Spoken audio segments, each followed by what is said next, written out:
Have you ever wondered what it was like to be a pro triathlete? Well, I'm here today with professional triathlete Carolyn Olsen, and she has recently completed several North American races this year, including Lake Placid and Boise, I believe was the most recent one. Both are relatively recently. So we're going to talk all about her experiences and touch upon a little bit on how racing as a professional might be a little bit of a different experience than racing as your average age groupers, like most of us are. But before we get into that conversation, let's talk for a second about the new opening store at Be Fierce Multisport. We've talked about this in the past, and we are a Quintana Roo dealer along with SRAM, Wahoo, Bisaddle, Wove, and the list continues to grow. So if you are in the Lionville or Chester County, Pennsylvania area, look us up. The store is about to open in the next 2 months in Lionville, and we are taking orders and delivering on them already. So with that said, you are listening to the Be Fierce and Tri podcast. And as always, I'm your host, Jill Bartholomew. Carolyn, welcome to the show. I know this is, I think, take two for us. We've tried, and there's been some technical issues in the past. So I'm so happy that we're able to make it work. You have been in this sport for a long time. Yes, thank you so much for having me. I started at the Boise 70.3 in 2009. That was my very first triathlon. And I think that at that point, I was wondering, wait a second, why all these... So you did a 70.3 as your very first triathlon? Well, actually, I did a couple sprints in Olympics. Okay. But first Ironman. Okay. Gotcha.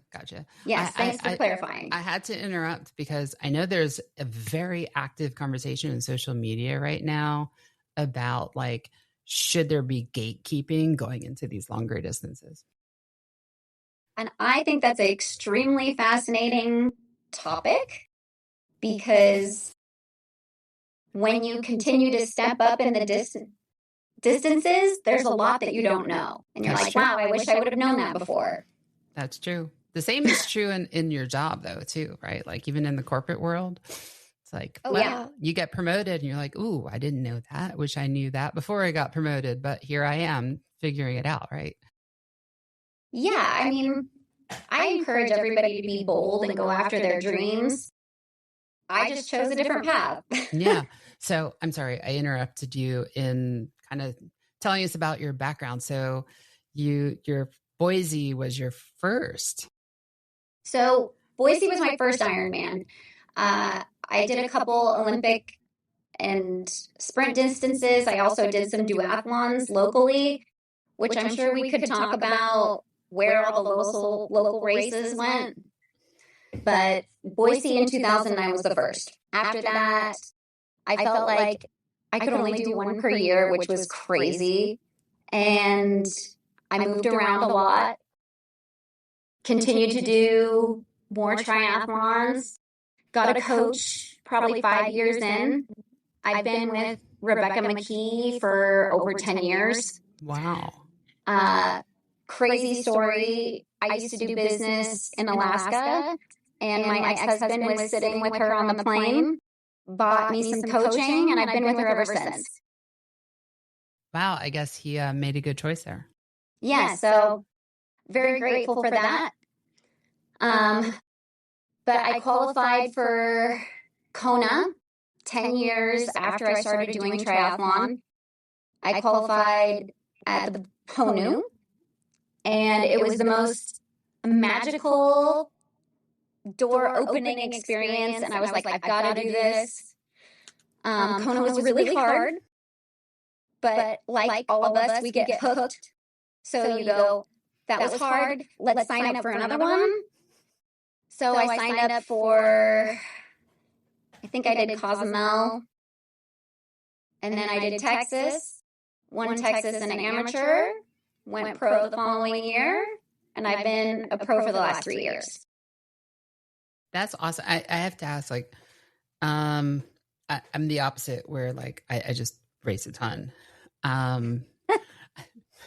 Which You're amazing. Bow down. Which is like not the right approach either. Like if you want to be as fast as you can be, like racing too much is not helpful. What brought you to the like once a year? It sounded like you aren't so convinced anymore that was the right approach. I mean, you don't know what you don't know. Mm-hmm. You know, I was self-trained. I didn't know what I was doing. Okay. So, you know, it's like you do it and everything hurts for like a month. I enjoyed running. I was a runner, so I did a lot of marathons and half marathons. So I was just enjoying. See, and this is how I know I'm not going hard enough is my everything does not hurt for a month. Well, hurts for like a week. I'm so impressed by people that do like 19 Ironmans in a year. I'm like, I wish I had the capacity to do that. I met this couple in Texas and they pulled up their Excel spreadsheet of Ironmans and I was like, I've never seen that in my life. My husband has that. And it gets really annoying too sometimes, but it's really endearing and you know at the same time because I'd be like, what was my bike at Chattanooga a few years ago? And he'll pull up his phone. He's like, well, I got it right here. And it's like, that wasn't actually a real question. He's like, but I have it here for you. It's saved. Yes. Like, yeah, I could Google it too. And I'm sure ChatGPT could tell me what it was as well. But honestly, he is such an amazing Sherpa. Oh, he is. He wants to create this community. He calls it the Sherpa 140.6. I love that. Right? I love that. Yeah. So he came up with like these t-shirt designs that all are very like Harley-esque. So what is first, what's the favorite race that you've done? You know what? My heart lies with the Honu. I love the half Ironman in Hawaii. Why is that? It's so hard. Other than it's Hawaii and it's hot and it's Hawaii. It is such a magical place because you get to do half the full Ironman course and you're like, I'm doing this. But it also is in June, so it's kind of early. So you get this really hard course under your belt and everything else is easier. So that's on my list for next year. Yeah, it's a must do. Mm-hmm. It is soul crushing, but it's amazing. I wish they would bring it back as a pro race. I've been asking. I don't know if they're going to do it, but I think they should. I don't know. You've got some connections. Just a few. Yeah, you should pull on a few of those. So that one runs across a golf course, right? Yeah, it's hot. I would say it's hot, and like did you have to change like your shoe choice because of the grass? No, I didn't change it. The swim is in a current. Like it's always been 3 minutes slower. Okay. Long transition into the golf course. It's like kind of hilly. Mm-hmm. Then you get a bike around the hotels, which is kind of cool. But then you go up to Hawaii, come down. You just feel like a badass. And then, of course, the run is mostly on grass. But it's just a change of terrain. Personally, when I race, I like things to be segmented. Mm-hmm. That's why I really loved Placid, because it's one loop. Mm-hmm. And everything is in alignment. And that's kind of how I feel like the Honu is. Okay. And your least favorite race? Well, that's tough. I never have regretted a finish line. Okay. Oh, what is your least favorite? I don't know. I'm trying to think. Now, wait a second. Who's asking the questions here? Yeah, I know. But when you said that, I was like, I'm not sure. My least favorite race. I have like least favorite parts of races. Okay. So like Texas, I hate the swim. Yeah, it's kind of icky. But that bike course, it's so fast. I do love the Hardy. Party on the Hardy. Yeah, it's so loud, like in your ears, but it's so fat. I got so sunburned though. Yeah, that is, Galveston, the 70.3 is kind of boring in that sense. And also it has the icky water in the Gulf. I don't know. It's hard for me to say I don't like it because I've just loved every race. There's just something I learned other than DNFing. I've had 2 mechanicals in my career, one in Santa Rosa and then the one in Lake Placid. So those are like the biggest bummer. So I was so excited for you in Lake Placid. And I was also so surprised because, okay, so we both raced Lake Placid. I had a blast with you the couple days leading up. We went out biking a couple times, swam once. Okay, hold on. Pause for a second. Okay. I have to call you out in like a very positive way. First off, I do have hills that I can go up and down, but your advice you gave me in Marbella was the best advice I've ever gotten for what descending and hugging the corners. Your eyes go where your eyes go, the machine goes. Yes. So kudos to you for that because that has helped me a lot. The second thing is I've never seen a more beautiful cyclist. You going down that Keene Hill was beautiful. Well, thank you on both accounts. Yeah. I see the pictures of me on the bike and I look somewhat like a tank with wheels. No, you are gorgeous. Well, thank you. So that I can't take too much credit for that advice because anybody who's ever taken they call it a high performance driving course. Isn't that you on the bike? High performance driving? Well, thanks. But anybody's ever taken like on the road on the track, a driving course, it's one of the things they tell you is like, the car goes where your eyes are going. So like, don't look at the ground right in front of you. Look like out where you want it to be. Which I'll tell a quick story about. I've never been able to conquer Kona, which is why I keep wanting to go back. The last time I did it, I passed out at the finish line. And it gives me goosebumps just thinking about it. That was after the important part of the finish line. I made it across. Okay, well then it doesn't matter. Then systems shut down. But this is really crazy. I can't believe I'm saying this. So anyways, I black out. I like kind of faintly hear people and I come to, and one of my butt cheeks is like hanging out. And I'm like, what the heck happened? They had cut off my kit because I was not with it enough to take a temperature orally. So that was devastating. So not along with the trauma of the course, I was like, who's been here? But you're still an age grouper at that point, right? Yes, I was still an age grouper at that point. So an age grouper that had her temperature taken in her bum at the finish line. And I was looking around and I'm like, why has no one else had this done? I get the special treatment apparently. I didn't get dinner.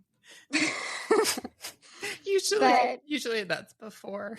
Right. I was like, I don't. Anyway, so maybe you did. It was called Martin. Yeah. I probably ingested $150 of Martins. I mean, that's not that hard. Valid. So yeah, Kona was super traumatic in many areas. So I stuck to 70.3 because I also had a handful of life changes. So this year I was like, this is my Ironman comeback year because I had won Ironman Texas as an amateur in 2019. So I was like, you know what, let's go back. It was an amazing experience. I loved it. It was so good to be back on course. I didn't have the perfect day. I'd had a injury beforehand, but we got it to where I could finish, and I made it with no pain. So onward and upward. No pain is a good finish. Yes. So that takes us to Lake Placid, where I got to hang out with you.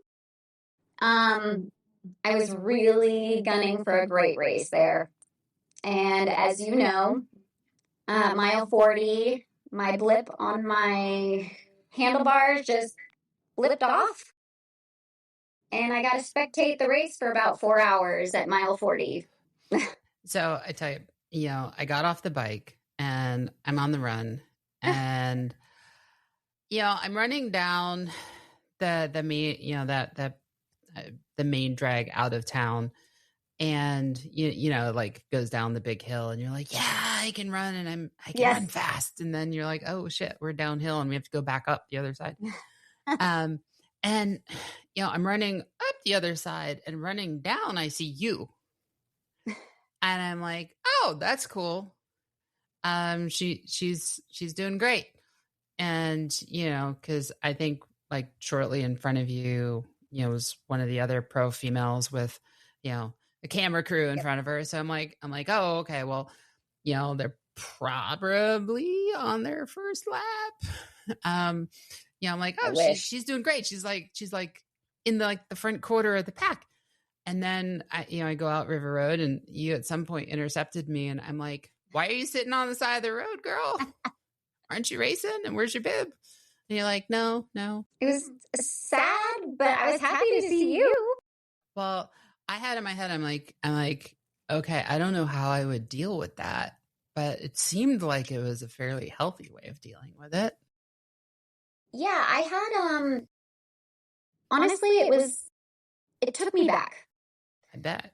I spectated one of my college teammates do the Boise 70.3 in 2008. Mm-hmm. And that's why I got into Ironman, was just watching. So when I was able to be on the side of the road, another man had a DNF. It was his very first Ironman. His name is Ryan. Hi, Ryan. I hope you're out there. But he was so devastated. And I just got to think, I have goosebumps thinking about it right now again. But I've had the privilege of racing for many years, finishing many, many races. And I couldn't imagine how he must be feeling in that moment. And so I wanted to show up for all the racers. It's amazing to see what some of these people are riding on and functioning on. I mean, one guy was in one gear. And he was like, oh, my battery went dead. Mm-hmm. And I just felt like it was just one of those moments where you realize this is why we do what we do. You set up for a challenge, you go after it with the tools that you have at hand, and you learn and grow, and you support the community. Yeah. And, one of the things I personally love about these longer races, and 70.3 included, is they're long enough that the outcome is not a foregone conclusion. Yep. Oh, yeah. Like anything can happen, and given enough time, anything will happen. Yep. Yeah. In positive ways and negative ways. Yeah. But it's what you do. You have amazing days. It's a journey. The training is a journey. The race is a journey. And I'm just glad that I got to share it with you, with Ryan, with the other competitors on the course. Mm-hmm. I was able to cheer my dear friend Becca in and try and give her the best day that she could have. So I think this is really timely. I started doing a series on social media about DNFs. Mm. And the thing that prompted me to do that was I got really annoyed. This is what happens, It's like, if you annoy me enough, I'll take action. Let's talk about this. Yeah. I got really annoyed because following Lake Placid, like after every race, there's always like, what were the DNF percentages? Lake Placid, it seemed like the DNF percentage was a little higher than typical, and the female finisher percentage was a little lower than typical. And like, not shockingly so, but enough that like it gets noticed, right? And someone had made a statement in response to a statement I made that where I, they're basically, they're making a blanket statement that said like, short of a major mechanical issue or a major health issue, the only other reason for a DNF is because you didn't train right. And I was like, as a coach, that really rubs me the wrong way because one, I had an athlete who DNF'd at Lake Placid for none of those reasons. And two, it's just not true. And, anybody could have a day go sideways for any number of reasons that result in a DNF. I'm like, you started the race. Who knew that your blip was going to fly off your bars? Yeah. Although, come on, in retrospect, maybe you did. In retrospect, well,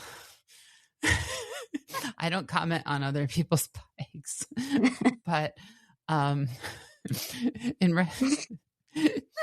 retrospect, though, I mean, come on, it's a little funny. It is. It's your controller took flight.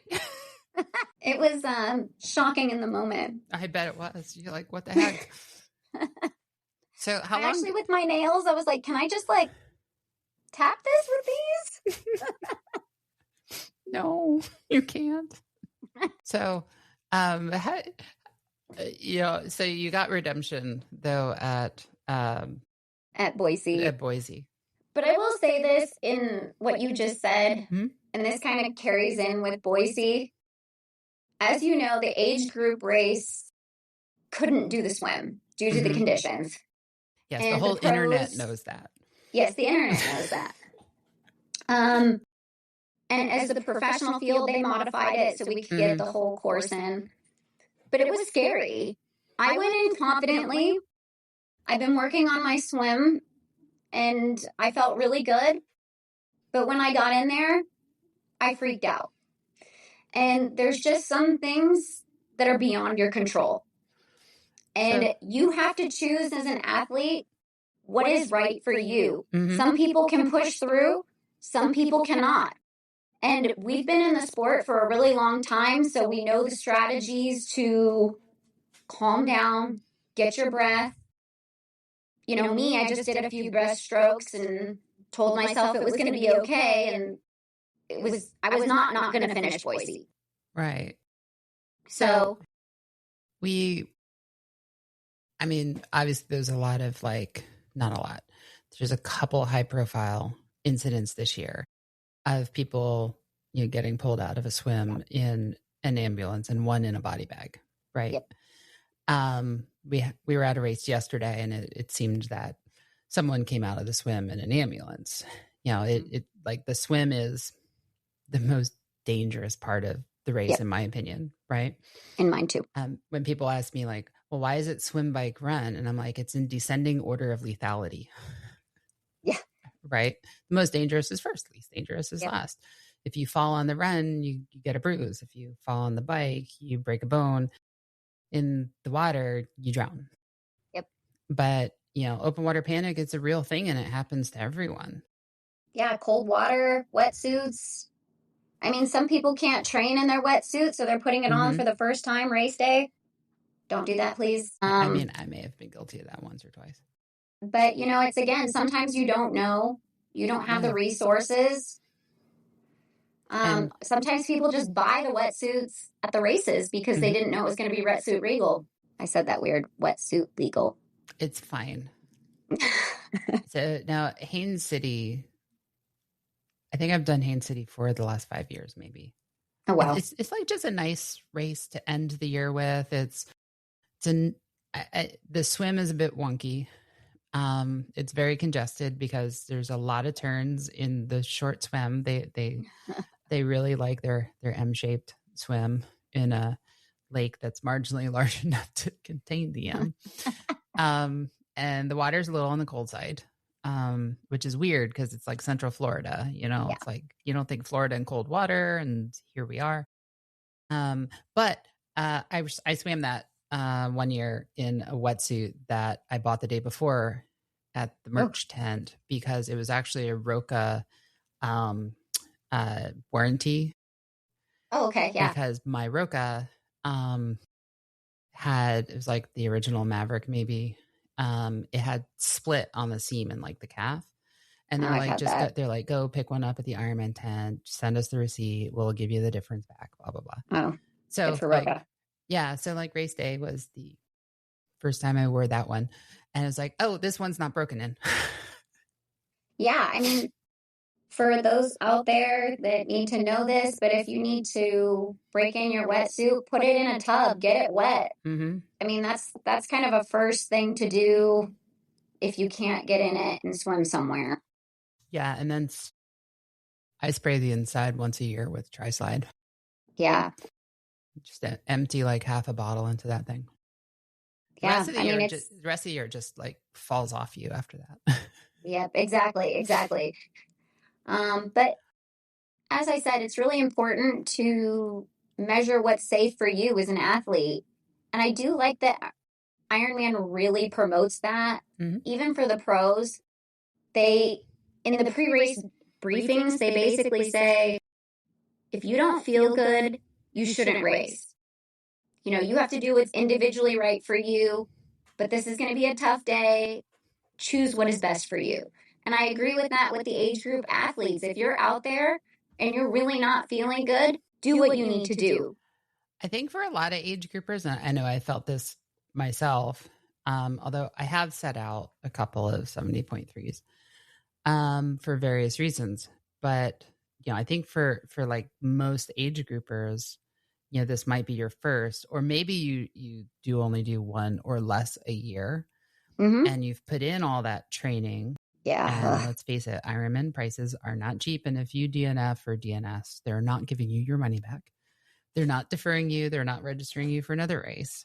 So like that's a really hard decision to make of like all that time can feel wasted. All the money can feel thrown out the window because maybe you woke up with a cough that morning. But that cough could be something serious. Or you break my heart when you say those things. I mean, when I first got in here, part of the reason why I only did one is because that's what I could afford. It is not a cheap sport. I mean, Boise was in my backyard. I didn't have to pay for lodging, travel. Mm-hmm. And this sport is expensive. Yeah, it's not just the bike. Yeah. Which can easily be over 10K, right? Yep. It's the bike, it's the training, we joked $150 in Martins, but the nutrition that you use both in training and on the race it's not cheap. Like it all adds up. It's an expensive sport. Yep. So just hearing you say that, it's so impactful, and I don't think people should judge that. Mm-mm.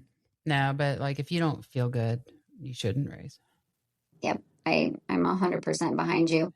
So for our listeners who maybe are new to the sport, or we do have a lot of runners who listen, because half of my podcast material is Run Disney, which is distinctly different from Ironman, but no less expensive, just less equipment. I'll be honest, the only corporation that I have personal firsthand experience with that is more efficient at separating you from your money than Disney is Ironman.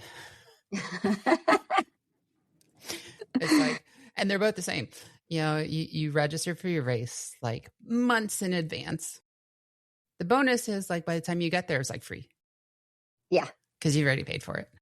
And then you get there and you're like, ooh, look at all this fun merch. And half of it has my name on it. Obviously, you need it. Right? Yes. Merch, I can't get out of there without a $500 bill. I'm like, 500, you're doing good. That's like a t-shirt. Yeah, the name shirt still appalls me. It's like $80 for a shirt for the name t-shirt. And then they're rude enough to offer it in 2 different colors. Gotta have it. Add to cart. Right. Yeah, there should be like a frequent flyer discount. I agree with that. It's one of those if you know kind of things. Yep. So back to open water, back to open water panic. So what are the strategies that you've learned to use to control that when it does happen? Breathing techniques. I think that we all go out and we try and swim really fast because you think that that's gonna break open a space for you. But I think that, remembering to blow and then breathe. And if your timing on that isn't helping, then breaststroke. Try and get a rhythm there. See if you can get your heart rate to settle. I've heard a lot of people turn on their back. They can do like topping the opposite shoulders can help. But again, you have to choose what is safe for you. For me, breaststroke, a few breaststrokes, you're good. And then I can get my rhythm again. People have gone by and you can keep going. Also, everybody remember, you can hold on to a kayaker. It's not forward mounted. You can go over there, hold on, get your breath, and keep going. Yeah. And fun fact, if you're swimming off course, the kayaker is going to be like, so you going to get back on course or what? Right. Here, come over here. Yeah. Yeah. But no, the kayakers, if they see that someone's looking like they're in distress, they're going to ask you if you're okay. 100%. I'm one of those that, like, if I go in and start swimming like my threshold pace, yeah, by the time I hit 200, I'm gonna be sitting there. I'm gonna feel like my heart rate is going through the roof, and I'm gonna feel like I'm having an asthma attack in the water, which I may or may not be having depending on the day. And by the time I reach that, the only thing I can do is just kind of stop, tread water, and give myself like 30 seconds, and then let the heart rate come down, and then kind of continue on in a more appropriate pace and swim zone. Yep. Take your time. Yeah. I like in Placid that they have like the right and the left. And I know that age groupers are not supposed to go on the right side of the buoys. But if that's where you need to go to be safe, go there. Yeah. I mean, once the pros go by on their second lap, I don't think anybody cares. No. Then they're just sighting. But yeah. No, I think the first year I did Placid, they made a big deal saying to the age groupers, only swim with the buoys on your right. But this year I actually don't remember hearing them say that. Well, there were lots of people over there, which for me, I'm like, yeah, I felt like it. But again, I think that it's a safety thing when I look at it. Yeah, that's true. I mean, I don't want the fast people swimming over the top of slower people. So, well, yeah, that is the problem with these 2-loop races, though. This year, I felt like, and we talked about this on a previous podcast with Thomas. We did a recap of Lake Placid, but I feel like this was at Lake Placid the most physical swim that I've done there. I actually had a bruise on my face from the swim for like a week and a half after. Yeah, it was like on the side of my nose. And I'm like, yeah, I got kicked in the face like more than once. Was it at the beginning or like all the way through? So I think what happened was on the second lap, I saw some panic swimming. People that like their stroke rate was like insane. And windmill. Yeah. I'm like, a normal stroke rate is like 20-ish. A slow stroke rate, maybe like 15, high, maybe like 25 or 30. But like they were like going. And I know I took a couple hands and feet to the face in that. Yeah, that's always scary. Yeah, it was like in that like 300 yard-ish out from the start on my second loop, which was some people's first loop. And it's always really congested there, but it was very, very congested. I had some weird things too. I had someone propel themselves forward off of my hip. I'm like, okay, that's a new one. I'm used to being pulled and pushed. I mean, I've heard of like swimming on someone's hip, but not like launching off of it. Yeah. Oh, no. Like their hand was firmly on my hip and they pushed. I was like, oh, well, that's different. let's you let's never not do know. that again. You never know in the swim. Okay, so you got out on the bike and your blip flew off. Yeah. Like what goes through your mind? Disappointment. Did you think to stop and look for it? I did, but it was in a really dangerous spot. A whole bunch of people were coming downhill. I'm 100% positive it went off into the forest. So, I mean, as you know, it's just heartbreaking. There's hours and hours of training. Absolutely. It's part of your schedule. You've been looking at it for a year. So do you then find a replacement race? Oh, yeah. Like us, all of us crazies, we're like, that was bad. When's the next one? And so what's replacing Lake Placid on your schedule? Ironman Maryland is going to be my redemption race. So that's a very different course. It's more like Texas. In almost every possible way. Yes, but I had to get one under my belt. I got the fitness, Jill. Well, it seems like you had Boise to put that to test too. I did, but I think you get it when you're... Okay, so 2 weeks ago was Placid. Last week was Boise.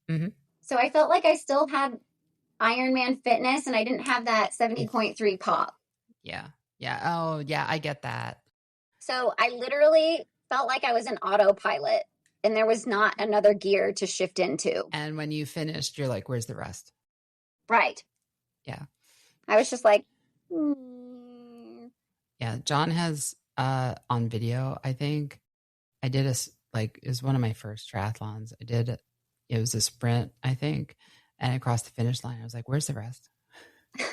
It was so short. But I like that. Don't get me wrong. I was like, oh, fun. That was easy. Yeah, do your race and then go get lunch. Yeah, which was awesome. By the way, Boise 70.3 plug. This community has done such a great job putting on a fun race. Danny Lewis and Resolute Racing, they had this huge amateur, volunteer, pro get together after the race. And then we did a Boise Float the River the next day. And it is so much fun. So that's my thing to get everybody to come to Boise and see how awesome it is and race these deceivingly hard course. Why is it deceivingly hard? Because it looks on the profile easy, but it's the elements. The wind up at Lucky Peak. It's cold up there. You kind of go downhill on the bike for a long time and then you have to climb. So you're like, I'm going so fast. And then the wind likes to punch you in the face. The run it was 103 on the run. Degrees. For age groupers. But it's beautiful. And flat. So come, enjoy it. It's beautiful. So have you done Florida? I've spectated Haines City. No, the full. No. That's in November, right? That's in November. That's on my list for this year. I'm registered. I'm registered for it, and I'm like, I've heard stories about the swim over the years being pretty rough. And the wind on the road, I'm like, it's Florida. So the wind on the highway could be pretty strong. Yeah. And it's Ironman, which only has 2 varieties of bike courses. Flat and windy and scenic and hilly, not Hillary, hilly. I like that. We're just making up words today. Yeah. See, I'm going to blame it on you. So I was like, maybe we'll see her down there. So, but I've been thinking about it and Cozumel. Another hot race. I've done Cozumel before. How hot? I like it. Hot. Skin melting hot. Melting hot. Yeah. But you expect it to be. It's in Mexico.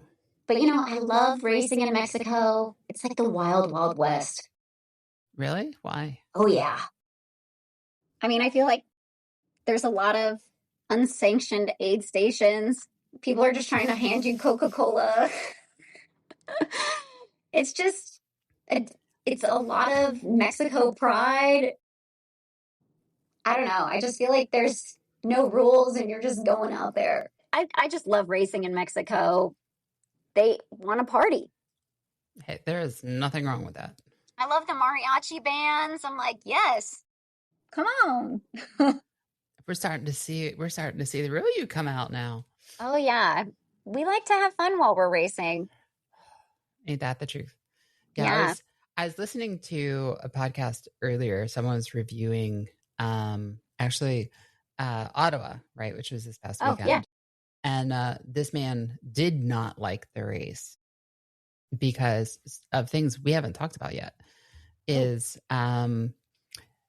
his perspective was the road quality was crap and it was boring, like not scenic at all. And I'm like, oh, I never actually thought about road quality as like really playing a factor into whether I like the race or not. It's just something you got to deal with. I'm just trying to think if I've done a really poor road quality race. But the thing is I don't remember that once I finish. Yeah, that's the thing. It's like during the race, you're like, it's a thing, right? Because, you're trying to stay vertical, which is helpful to finishing. And, you remember being like, oh, yeah, the road at times was kind of meh. But then you have a run to do after that and you're focused on the run and then you're done and you're like, yeah, I got through it. Yeah, you don't. I feel like the thing that stands out to me are directionals. And if there's something wrong at the aid station where you can't get what you need or that there's lack of them, like when Kona started making the aid stations in a mile and a half, that was no bueno. Yeah, especially down there in the energy lab. They are they are far apart down there. I don't like that. Yeah. But those are the things that you remember. I personally remember is the directionals. If you feel lost or you've gone too far and then you have to come back, whatever. But that and aid stations. I do take note of like hazard markings. Yeah, that too. It's like when there is a problem in the road or a like flat fast turn. Is it well marked? And races that not only well mark it, but also give you like more advanced notice. Those I appreciate. I've done some, I don't think they were Ironman branded, but I've done some cycling races where they're like 50, 25, 10, yeah, that's 5, nice. like meters to the turn. I'm like, okay, that's nice. Yeah. And another thing to talk about for this is I feel like it's always important to know the course. Like you as an athlete have a responsibility to know the course. But there are times when you're racing that you kind of like black out. And those signages and the tape is super important. I think that's right. I mean, the athlete guides all say, regardless of it's Ironman or local, they all say it is the athlete's responsibility to know the course. And you see every once in a while, like there was a example not too long ago where the 2 of the top 3 finishers followed a police car. Yeah, that's right. Police bike off course and ended up becoming like finisher 4 and 5 because they were incorrectly diverted. And, it's like, well, who's actually at fault there? And I think like the top 6 ended up all getting the awards, but like it's kind of tricky too. But yeah, the signage and the road markings, although I think Ironman generally does a pretty good job of marking. I agree. Marking. I haven't had a race in a really long time that I felt lost. The one that I thought was kind of sketchy was Marbella. Ooh, where? In the town area, there were some markings that were kind of missing. And like where I am, it's follow the butt in front of you. Yeah. But I imagine that the pros don't necessarily have a butt in front of you to follow. I had that in Chattanooga.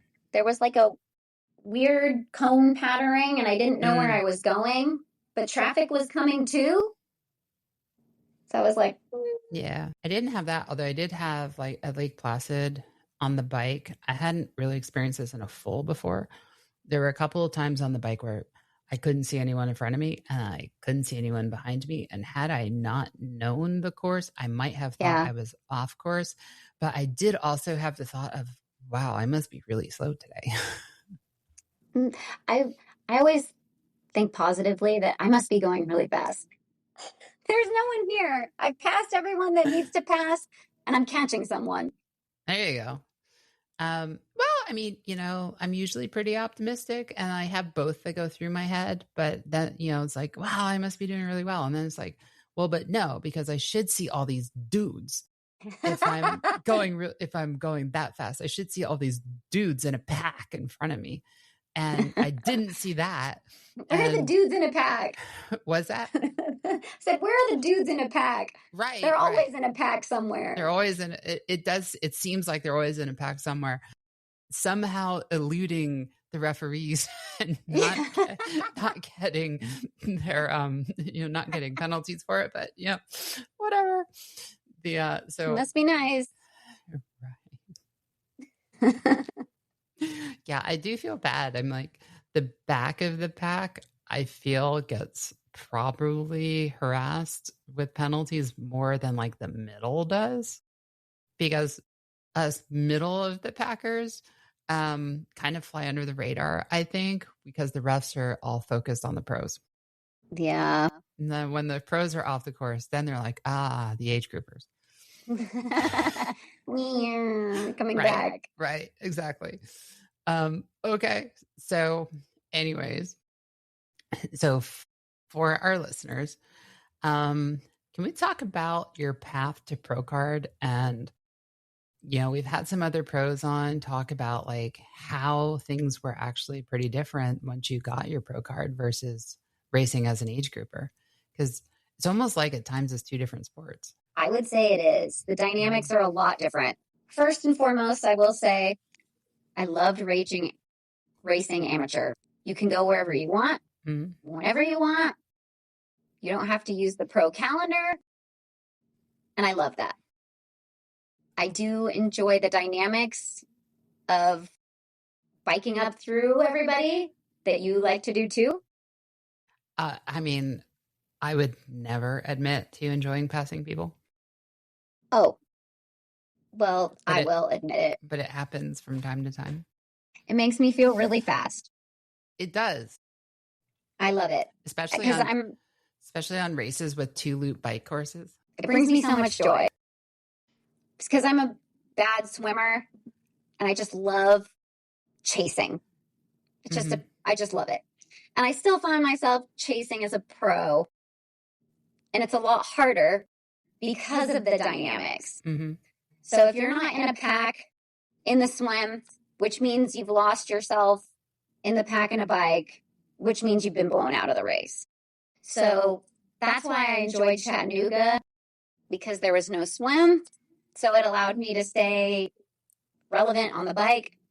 And then I could see everybody on the run, which led to me being on the podium. This is not duathlon or just a bike run, and I acknowledge that. But going back to what you're saying is, go ahead. So yeah, I mean, being a pro is amazing. I enjoy a lot of the benefits of that, and I love amateur. I'd probably go back to amateur after I'm done. Probably, or will. Will. I was going to say, I don't see you stopping racing. No, it's just, this was a dream of mine. Like I said, after my life experiences that happened, I just wanted to do something for me. What's your so training? This was as a pro, as a pro, how's your training schedule changed? Well, I worked and ran a company. I don't run the company anymore. So I'm able to have the freedom, get up, train, relax, rest. I work at a school. This is the school that I'm at. I love it. Ironman, you get to inspire people to do things that they dream of. Most of the time when you talk to people about doing Ironman, this is a dream. And I love being able to help people accomplish that dream, give them tips to achieve that dream. And here I get to impact little kids. And that's super important to me. So So the thing that drives you, what I'm hearing, is impacting other people. Oh, yeah. So I just want everybody to have a good time. This is hard. We all work hard. yeah, well, life is hard. It's like when the dog, roams around the house with the like, oh my God, I have such a hard life look on their face. Like, I wish. Yeah. Most of the time, people are living through things that you have no idea what they're living with, but they're still out there doing this. And I give so much credit to those who say nothing and they power on. Oh, absolutely. It's like you never know what people are living with on race day. Why are they there? A family member died, a pet died. I mean, you never know. Yeah, you never know the struggles that others are going through. But that's what brings us together. So, what advice would you give to the average amateur? Follow your passion. We only have one life. If doing an Ironman or a 70.3 is your shiny light, go after it with everything. Be safe. We only have one body too, so take care of it. I'm 39 and I'm still doing it because I've taken care of my body. Now I feel old. But see, that's the thing. It's like we're all out there doing this at any age, shape, size. Well, I mean, very few people can say that they're an Ironman. 70.3 or full. Well, and I think, we look at the communities and like we're surrounded by people who do this. Mm-hmm. But when you go out and talk to people and you're like, what do you do? Well, I'm an Ironman coach. Like, wow, you actually do that? Like that's like a marathon, right? Like, well, it's like 3 marathons. Yeah. Right. And a marathon. Yes. I don't know. Like, isn't the idea that each of the 3 disciplines is kind of equivalent to each other? Yeah. And the you lose perspective that the average person, that is an unfathomable thing to do. What we do, I can't tell you how many times I've pinched myself when I wake up. I'm in a chat group with my coach, Daniel Lewis, and Jody Stimson. And I'm like, this is my life. This is normal. These people do these insane things with their mind and body. And this is what I feel like is normal. This is how I measure my bar. Mm-hmm. And sometimes you just have to realize how extraordinary we are in what we do. Because most people can't even think about doing it. I mean, there was a time that I didn't even think a marathon was achievable. So, yeah. And how many marathons do you run a year now? Yeah, exactly. It's just at the end of all the other things. But what we do is extraordinary, Jill. What we do in this community is extraordinary. Other people live very, very different lives. Yes. I love this sport, though, for that. We got to see so many different people from so many different backgrounds and locations and life experiences. I was in corporate for a long time. And, obviously you have different people with different backgrounds, but it's not as diverse. No. It's not, it's not as diverse as what we see in sports, because it brings everyone together.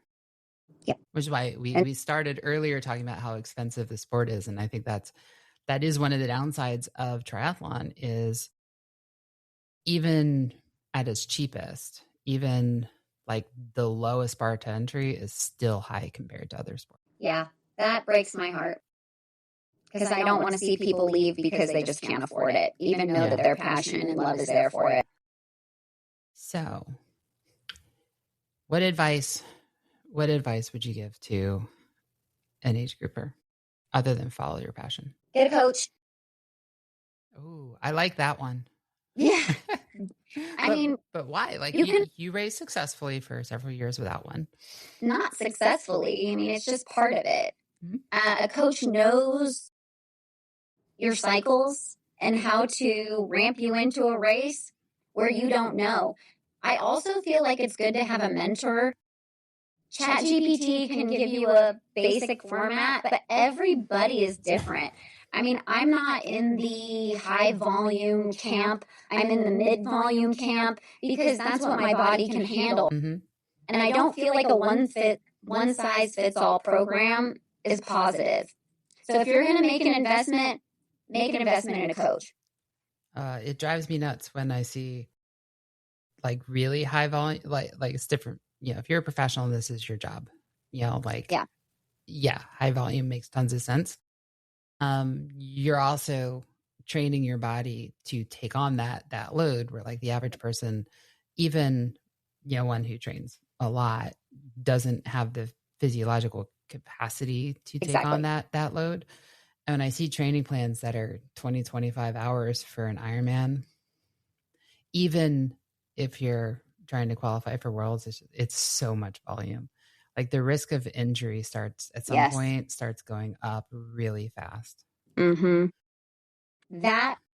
So get a coach and follow the plan. Ooh. I feel like you're doing yourself a huge injustice if you don't follow the plan. Because why pay for it? You basically are saying you don't trust your coach and you know better. Mm-hmm. So do you always follow your plan? Mostly, yeah. I think that there's, sorry, Rebecca, she already knows. I'll throw in some extra zone 1 mileage sometimes. But zone 1, that's my justification. I have a couple of groups of people that also ride outside on a regular basis. And every once in a while, I'm like, I really want to go ride outside. And sometimes it works with what's on the schedule. And other times I'm like, screw it. I'm just going to go out for a ride. Because I like biking. It's my thing. Like it too. It's my thing. So there's one other thing I do want to say. Mm-hmm. I'm a firm believer that you only have 100% to give. So if you miss a workout, you should not add it on to another day. You should talk to your coach. If it's a key workout that you've missed, they're going to help you rearrange it. But if you miss something and try and tag it on to something else, everything is written exactly how it should be. So if you move, it's not having the achieved effect. I totally agree with that. And so those are my tips. Yeah, if you need to move stuff around because of schedule, talk to your coach. Yep. So that's what I would say. Follow the plan. You only have 100% to give. And get a coach. I think that's solid advice. Yeah, because at the end of the day, you can borrow your dad's bike. You can buy a pair of running shoes. You need a coach to be able to get you through it. Yeah. And like you said, ChatGPT is not a coach. So I am a coach and I have quite a bit of experience as a coach. And I have tried to get ChatGPT to generate a solid plan. And I have yet to make it generate a solid plan. Yeah. I just think we're too different. Get an okay one out of it, but not a good one. But I also want a human to encourage me and believe in me. I mean, ChatGPT is like a cheerleader, but I want a human that's invested in me. Is it a cheerleader, though? She tells me what I want to hear. Yeah. It's a people pleaser. Yes. That I think is more accurate. Okay. So, Carolyn, it was so nice having you on. It was great conversation. So nice learning about kind of your journey through the sport and your perspectives. And I can't wait to see you at Maryland. And for our listeners, you know, we are hopefully going to have a booth down there in the Ironman Village. So stay tuned and good luck. I know I'll talk to you before then.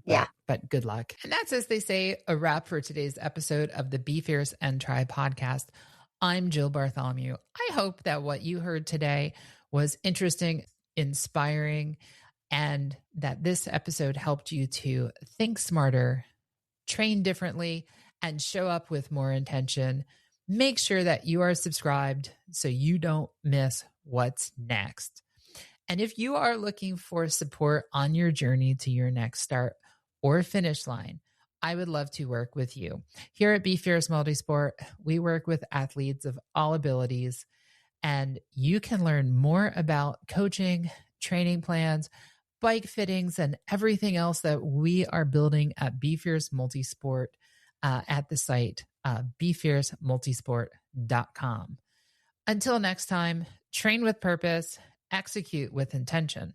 And as always, be fierce and be